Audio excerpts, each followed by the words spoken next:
Bwana Faustin Twagiramungu, twishimiye kubakira kugira ngo tugirane ikiganiro, cyane cyane ko mwari mumaze iminsi mutaboneka mu itangazamakuru ngo mutubwire aho ibihe bigeze muri politiki y'u Rwanda. Tukaba twifuje ko muri aka kanya twaganira ku bibazo cyane cyane bivugwa muri politiki y'u Rwanda no mu karere k'ibiyaga bigari, dukurikije ikiganiro cyakozwe na Bwana Paul Kagame. Tukaba rero tugira ngo tubahe ijambo mubanze musuhuze abazakurikira iki kiganiro cyacu. Murakoze. Murakoze cyane kumpa ikiganiro. Nkaba rero ngira ngo nkuko mubinsabye, ndamutse ababumva aho bari hose, cyane cyane abo mu Rwanda, kuko ibyo tuvuga mu rurimi rwacu, tuba tubwira abanyarwanda niho hari benshi, nubwo tubeshya rubanda ko ngo twacyuye impunzi zabaye nyinshi ku bwinshi, aho FPR ifatiye ubuyobozi bw'u Rwanda. Abahungiye rero mu bihugu bitandukanye za Australia, za Nouvelle-Zélande, muri Etats-Unis, haba ndetse no mu byo bita Amerika Latine, dore ko basigaye naho bajyayo, no mu bihugu by'Uburaya ndetse n'Ubushinwa n'Ubuhindi, bose turabasuhuje. Muzakomeze mugire icyizere, igihugu ni cyanyu, byanze bikunze muzagisubiramo. Iyi niko mbibona, mutagisubiramo kandi abana banyu bazabisubiramo. Murakoze. Murakoze. Mu byo rero tugiye kuganira, turaganira cyane ku kiganiro cyatanzwe na Paul Kagame, kikaba cyaranyuze kuri Radio Rwanda ku cyumweru tariki ya 5 z'ukwezi kwa 9 uyu mwaka turimo 2021. Muri icyo kiganiro akaba haravuzwemo byinshi, cyane cyane ku byerekeranye n'umubano w'u Rwanda n'ibindi bihugu, politike yo kurwanya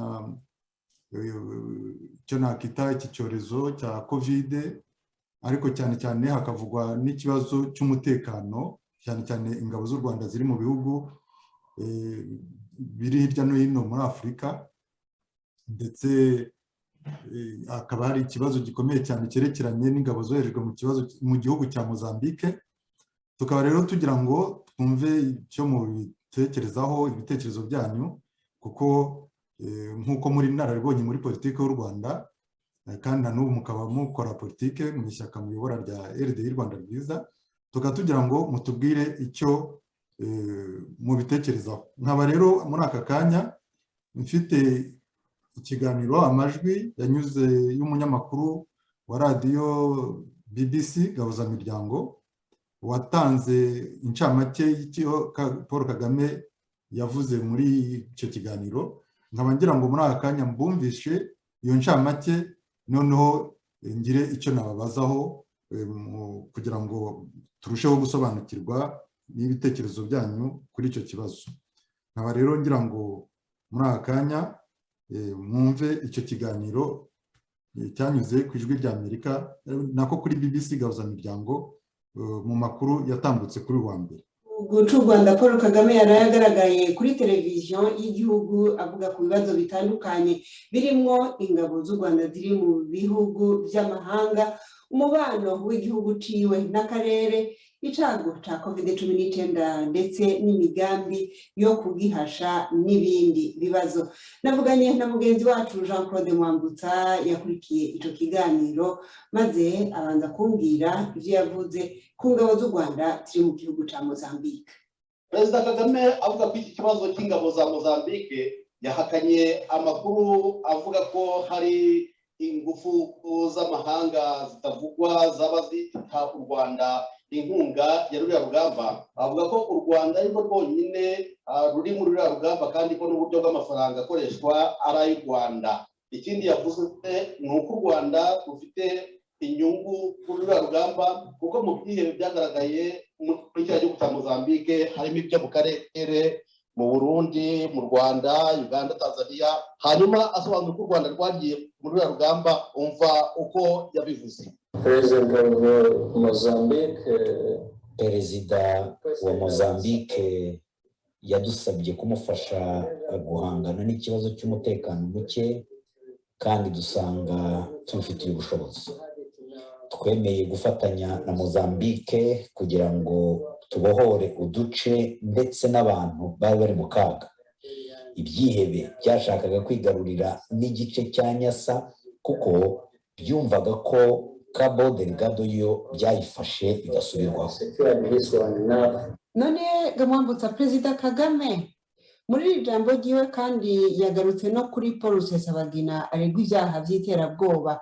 Uyu wewe yamuvuze ku iki? Kagame avuga ko nta kibazo afitanye n'ukwamamara kwa Rusesabagina kandi ko batari basanzwe baziranye, ko hamwe yamumenyeye honyine ari rimwe bahujwe n'uwahoze ari minisitiri w'intebe Faustin Twagiramungu, naho kwiriya filime akayivugaho ko nta kindi imutwaye itamushishikaje, ariko akavuga ko yanayirebye yahawe ubutumire ubwo yerekanwaga bwa mbere mu Rwanda.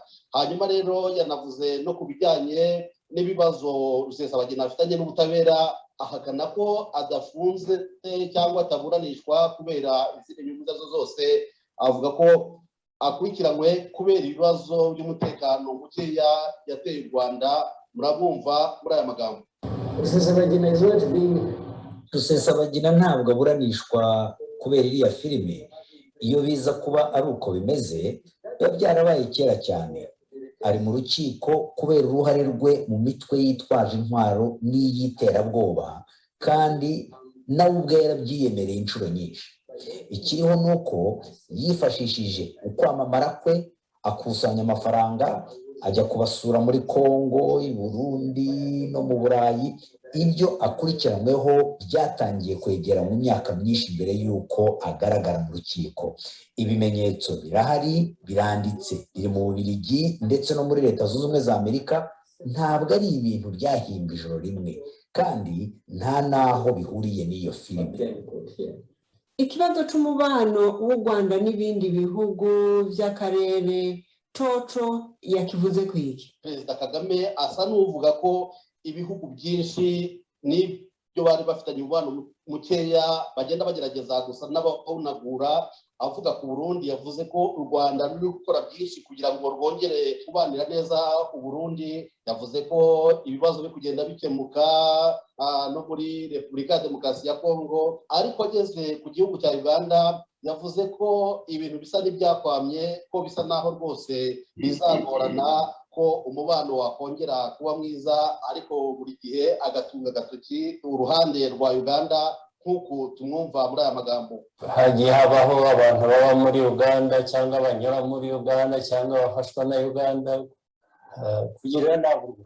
Hari n'abo murabizi, hari n'abo dufite mu nkiko, mukabona ngo hari imihanda ikorwa izanyura zava Uganda ikanyura Tanzania ikajya i Burundi. Bukigamijwe ni ukugira ngo u Rwanda rwo baruce iruhande.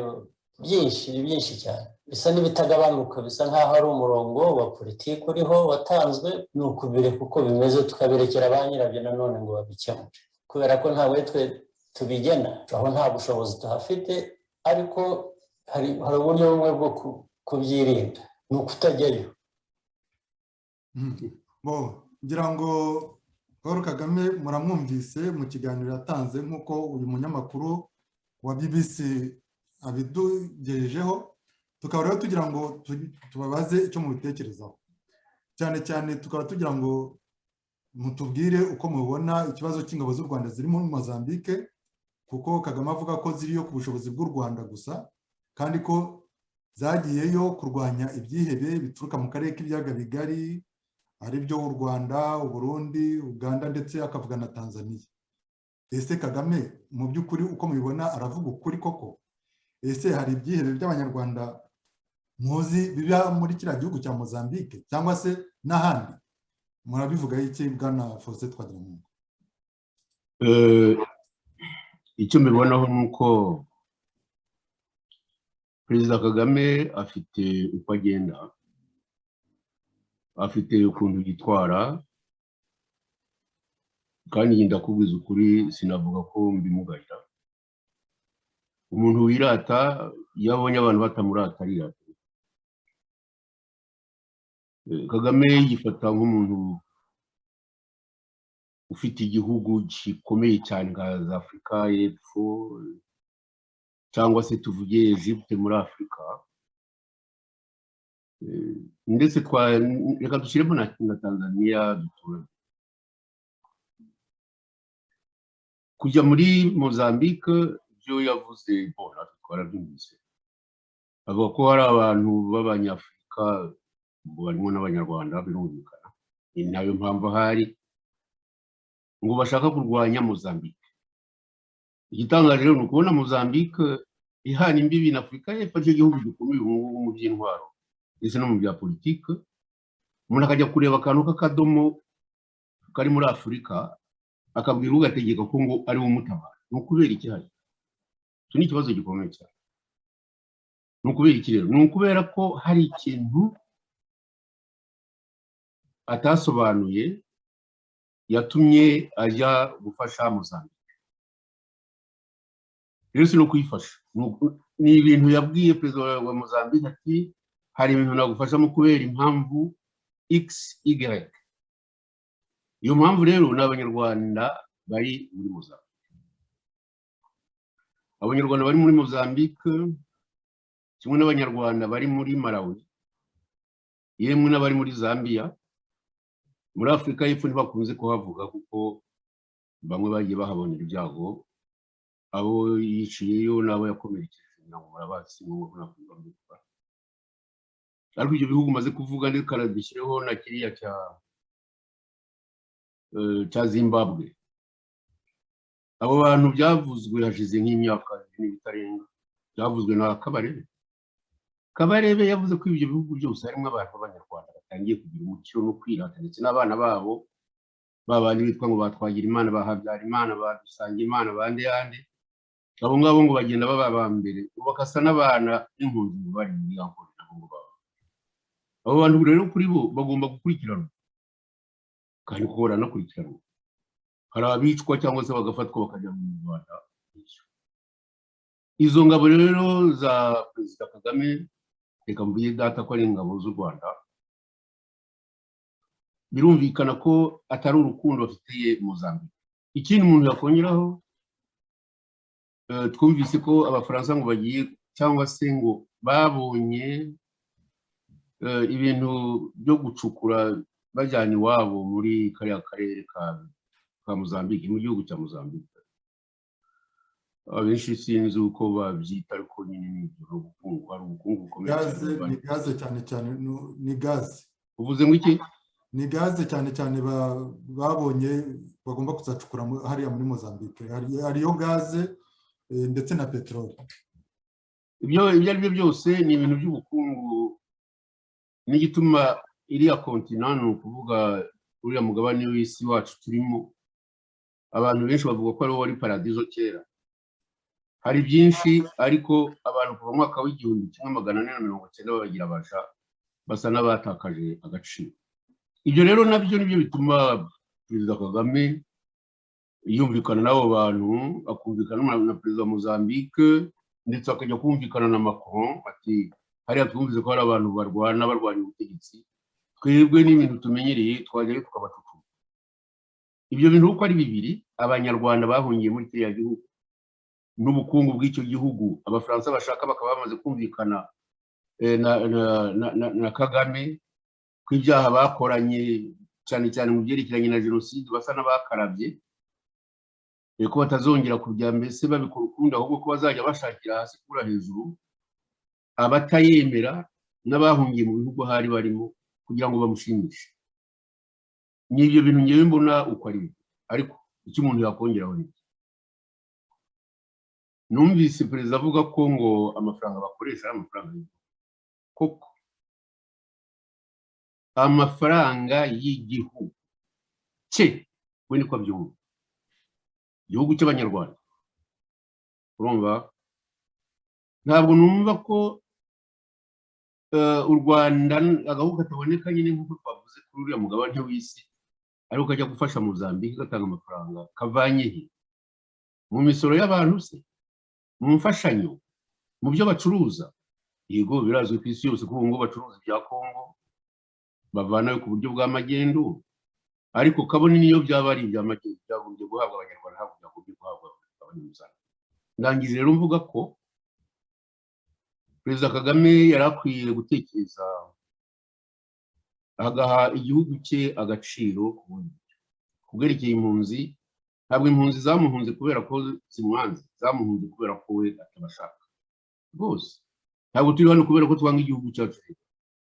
Icyo twanga ni uburyo tugifatirwamo nk'abaje, tugasubira inyuma y'ingoma ya cyami, urumva, twicwa, tugawa, twumva ko nta n'ubutegetsi tuzashobora kugira mu gihugu.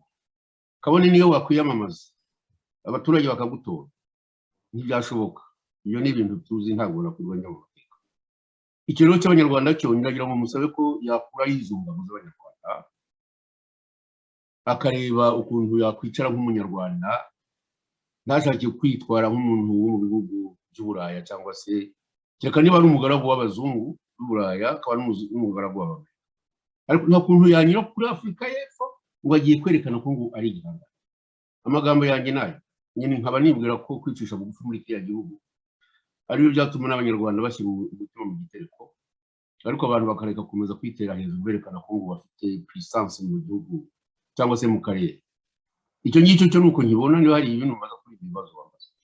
Icyo navugaho nuko mu bigaragaje mu gisubizo mutanze muvuga muti Kagame afatanyije n'Abafaransa mu kujya gushaka ubukungu muri kiriya gihugu cya Mozambique, iriya gaze na peteroli bavuga yabonetse, ariko Kagame wakongeraho ko harimo n'ibyihebe by'abanyarwanda.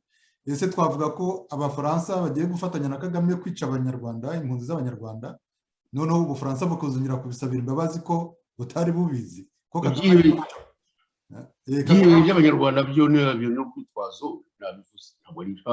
Ntabwo abanyarwanda bashobora gufata intwaro bashaka kurwana n'u Rwanda ngo batangirire mu nyanja y'Abahindi cyangwa se inyanja y'Abahindi. Nibyo abo bantu niba bumva ariyo bagomba gutangirira, bagomba kuba bashaka no gufata igice cya Mozambique. Ntabwo abantu bazagera mu Rwanda ariko tukiri mu mwuka. Wowe n'abantu ngo bashaka kuzarwanya u Rwanda, ni ukwiga rero hanyuma bakazatera, cyangwa ni ukuzava muri Mozambique bafashwe na Mozambique bakazatera igihugu. Ntabwo byumvikana. Icyo ngicyo cyo muri iyo equation rero nabivanemo.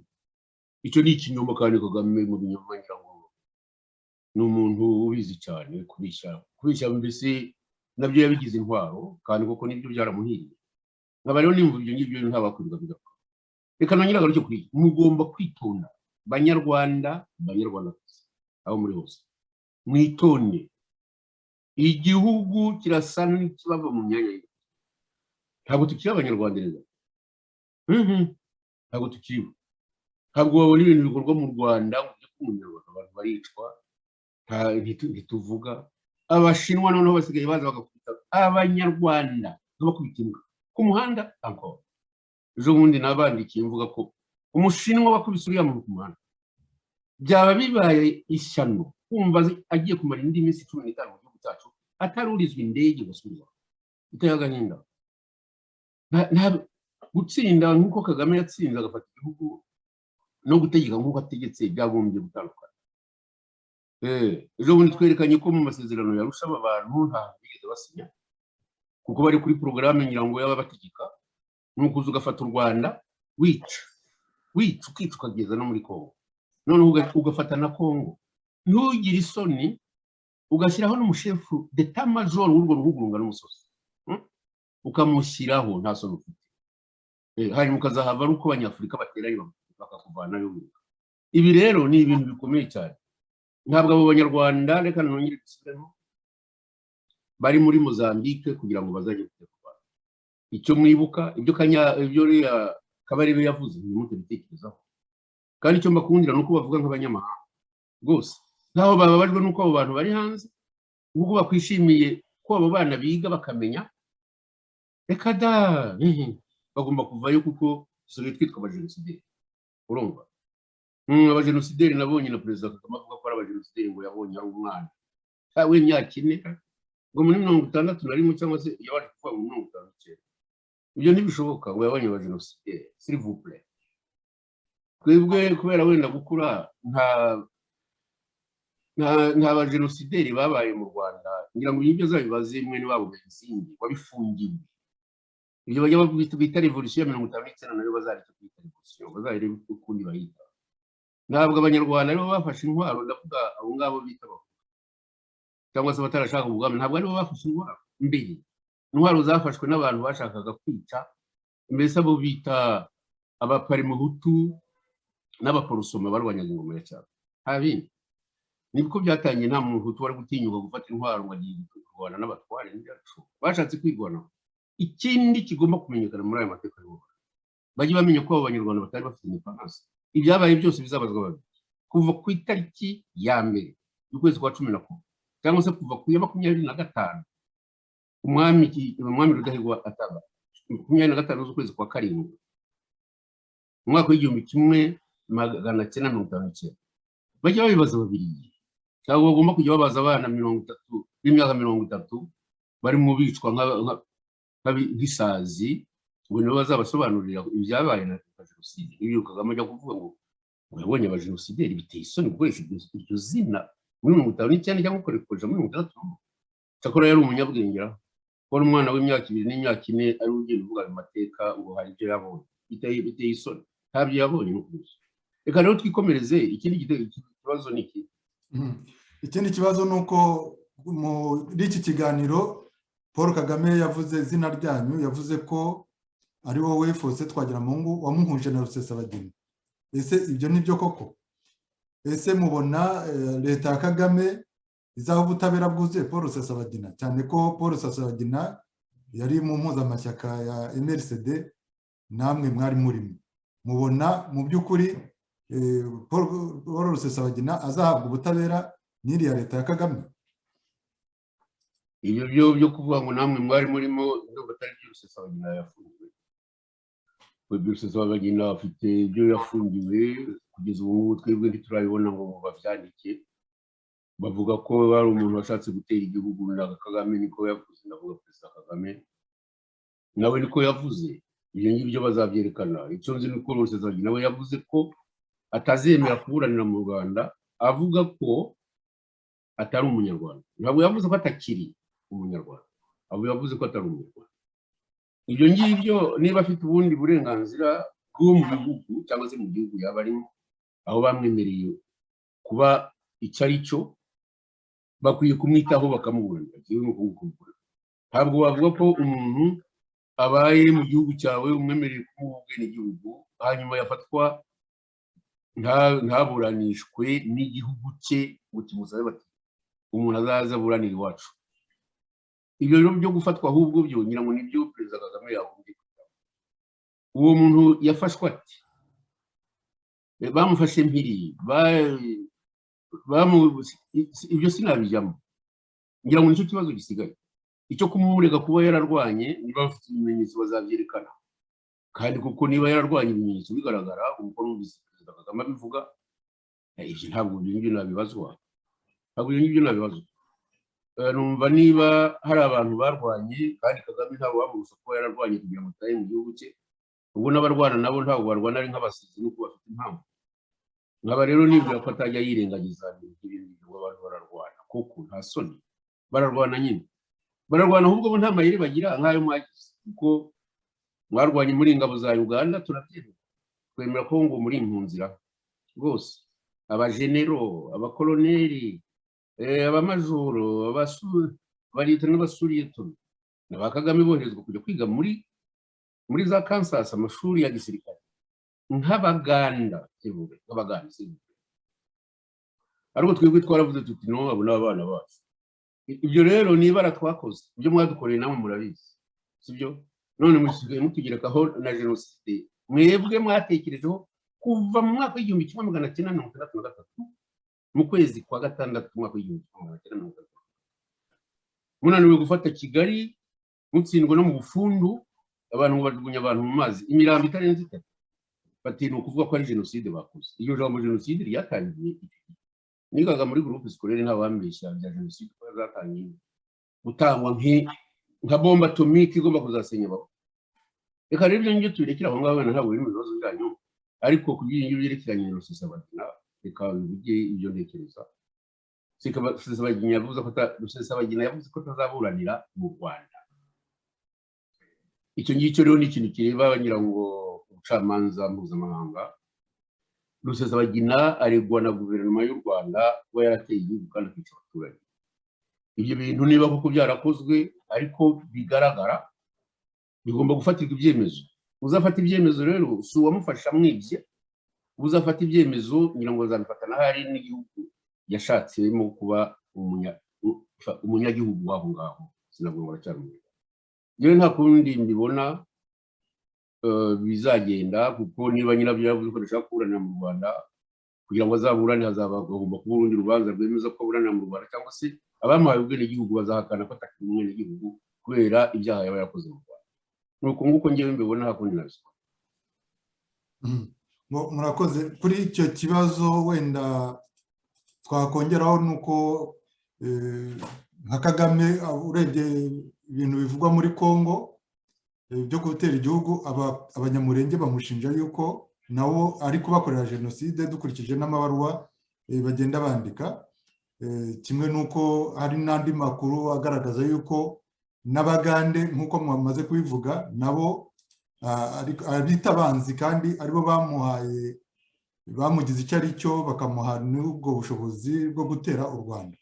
Aha ngaha rero kuri iki kibazo ni uko Kagame avuga ko u Rwanda ngo rubanye neza n'ibihugu by'abaturanyi ngo uretse Uganda. Ese nawe niko ubibona?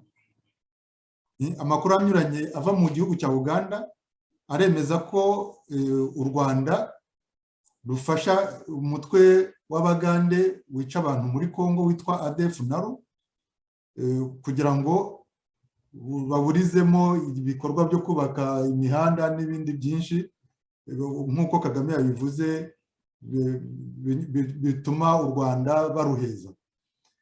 Iki gikorwa, iki cyemezo Kagame yavuze cy'uko abanye neza n'ibihugu by'abaturanyi uretse Uganda, nawe niko ubibona Bwana Faustin Twagiramungu? Ngewe ntabwo ndi muri politiki y'igihugu cyanjye, igihugu cy'u Rwanda, ariko ndabikurikira. Niba reka tuvuge ko ariko bimeze, niba ari uko bimeze ni uko hari impamvu. Byari byiza rero wenda ko dushaka impamvu. Ntabwo ibyo wavuze ngo kandi ngo aribo bamugize kumugira byo, numara wakwirirwa bitekerezaho cyane. Urumva ni kimwe n'uko bavuga ko abantu bagiye baduha ubwenegihugu nabo nyine batugize, bakumva ko tutatekereza cyangwa se ibindi bintu, cyangwa bakadukoresha ibyo bashaka. Ariko ngira ngo icyo wagombye kumenya ni uko kugira ngo Museveni ateze intambara igihugu cye na guverinoma yari arimo ari minisitiri w'ingabo za Uganda, akemera kuzivamo akajya gushyira ibyo yise NRA, National Resistance Army, nuko yari afite icyizere cy'uko azatsinda kandi agatsinda ari uko abanyarwanda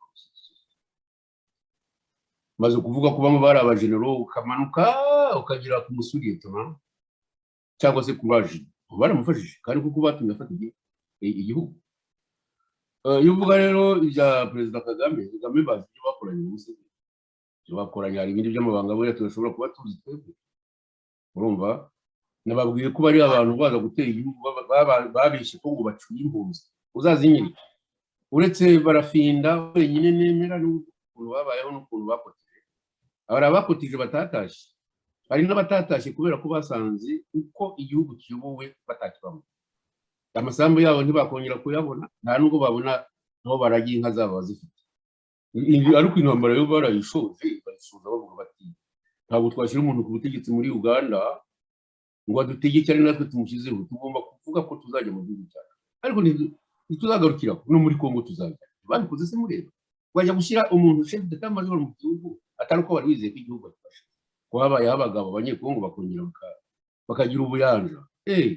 Donc kuri ibyo ngibyo rero numva ako gatambaro kari hagati ya Museveni na Kagame, inama nabagira babaye abavandimwe nuko utangiye no kwikoza isoni ngo barashaka abantu babakiranura muri za Nations Unies cyangwa ngo za OIO nibakarangiza aho ngako kave mu batarakoze gakomeye cyane barashaka gushyiraho imihanda mutazanyura mu Rwanda nabo ndumva ibyo guhana abanyarwanda atari byo kandi ndumva n'izo ntambara bene izo ngizo zitakibaho nizo abantu umuntu yakwita bapimiti bene izo ngizo gusa abantu basangira amabanga basangira n'igihugu iyo batanasangiye n'amaraso ariko n'ibyo ngibyo barahemukirana wenda kubera bimwe batumvikanyeho ariko Museveni nawe agomba kujya amenya ko intebe yiceho ntabwo yiceho kubera we gusa no natwe kuba igihugu cyacu cyaratewe bajya bamenye ko batari kubitera ngo bafate kuriya batwice urw'agashinyaguro batwirukanze dukwira ibihugu byose atari uko Museveni abafashe byari gushoboka ahubwo uvuga ko duterwa twebwe ntitwamenye kuvuga uduteye uwo ari we habaye ikibazo reka rero no kujya mu bya politiki wenda irenze igipimo cy'ikibazo wabajije ndekera ndikumva nabashimira ariko nkaba nagira akabazo mbabazaho gatoya ku kibazo cy'umubano w'u Rwanda n'u Burundi mubona Kagame avuga ko uri mu nzira nyayo ari byo koko namwe ariko mubibona ntabwo ariko mbibona kuko ntabwo najya ku Barundi bambabarire niba banyumva wenda na perezida wabo akazanyumva ariko umenye batangiye kugira amayeri nabo ntabwo ni politiki y'amayeri kandi ntabwo bayifasha Kagame bazumvikana ku buhe buryo reka rero mubwire Barundi muri hanze n'abari mu gihugu mukaba mwumva mwikoreye urusyo rukomeye cyane kubona Kagame yita umuperezida wanyu mukaceceka mukabunda ntabwo ari guceceka kubunda umuntu apfa ari perezida w'igihugu mufite igihugu mukananirwa kubumbura umuntu ngo muvuge nibura wamwise mwanamumenya mukanuma mugakomeza mukikurira nk'aho ntabyo byabaye jewe ndasaba umuperezida mbere yuko agirana imibano na Kagame abanze yereke abarundi urubanza rwaba rwaraburanishijwe kugira ngo bamenye umuntu wabo urupfu yapfuye yiciwe mu Rwanda ariko uzi ko ibintu no icyo kibazo cyo ntabwo kibazo nta mubano wagombye kuba hagati y'u Rwanda n'u Burundi igihe cyose Kagame atari yasubiza ikibazo ntabwo twebwe abarundi ari bo abanyarwanda twebwe ibya perezida Habyarimana turabizi nawe yarabyivugiye akanongera mbisubire yabivugiye muri BBC urumva sinzi niba ari mu mwaka w'ibihumbi 2012 cyangwa mu mwaka wa 2006 yavuze ko ati yo ntamwica nawe ngiye yari kumwica urumva muri uko kumwica ni ukwemera ko yemereye no kwica umuperezida w'Uburundi ikindi kuki abarundi badasobanura neza umuntu wishe na Minisitiri Ndadaye nako perezida Ndadaye mbabarire yashaka kuvuga perezida Ndadaye perezida Ndadaye yapfuye amaze hari amezi 3 afashe ubutegetsi ariko kubera ko Uburundi bwashaka gukomeza gufasha inkotanyi bari bazi ko atazazifasha urumva ibyo byatumye apfa ariko byatumye apfa ibintu rero biri hariya Kagame yabaye ntabwo ari umurwanyi gusa ugomba kuba afite n'umuti cyangwa uburozi bita kujunjika kujunjika n'ubugendo umuntu ukamugira nk'ikigoryi buriya se muri Kongo urabona ibintu bigenda nyamara wa wundi bashyizeho ngo Tshisekedi yiha gufata akaboko ka Kagame bavuze nk'abageni mama we bazi gufata yewe byari no kubyihorera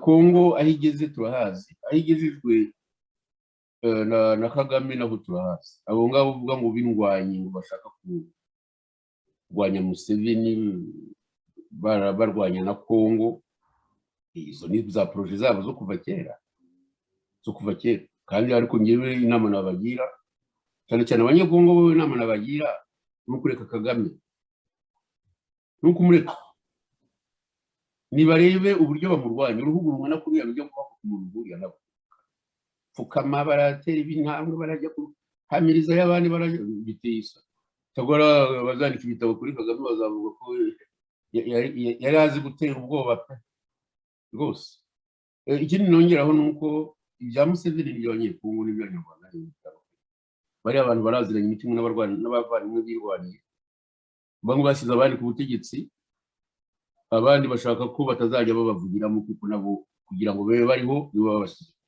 ibyo rero ni ibintu bya psychology ntabwo ari ibintu by'intambara ubwabo muzabihorera umva ari babiri kubaza yaraje ese niki cyabuza Kagame kuvugana na Museveni niki amabanga bavuganye ni make rero gufata u Rwanda gusa reka turekera makosa murakoze ndabashimiye nkaba ngira ngo wenda turangize ariko mugira icyo mugira abanyarwanda muri ibihe by'icyorezo cya COVID-19 cyane cyane ko Kagame yavuze ko adashobora kubabonera ingingo kuko ntazo bafite ariko tukaba dukomeje kubona amakuru y'abantu bari gupfa bicwa bazira kiriya cyorezo cya COVID ngo banyuze ngo barenze ku mabwiriza y'umutekano yo kwirinda ngo ntibambaye agapfukamunwa ese abanyarwanda mwababwira iki muri ibi bihe bikomeye barimo byo kwirinda COVID n'ubutegetsi buriho bategeka bakandamiza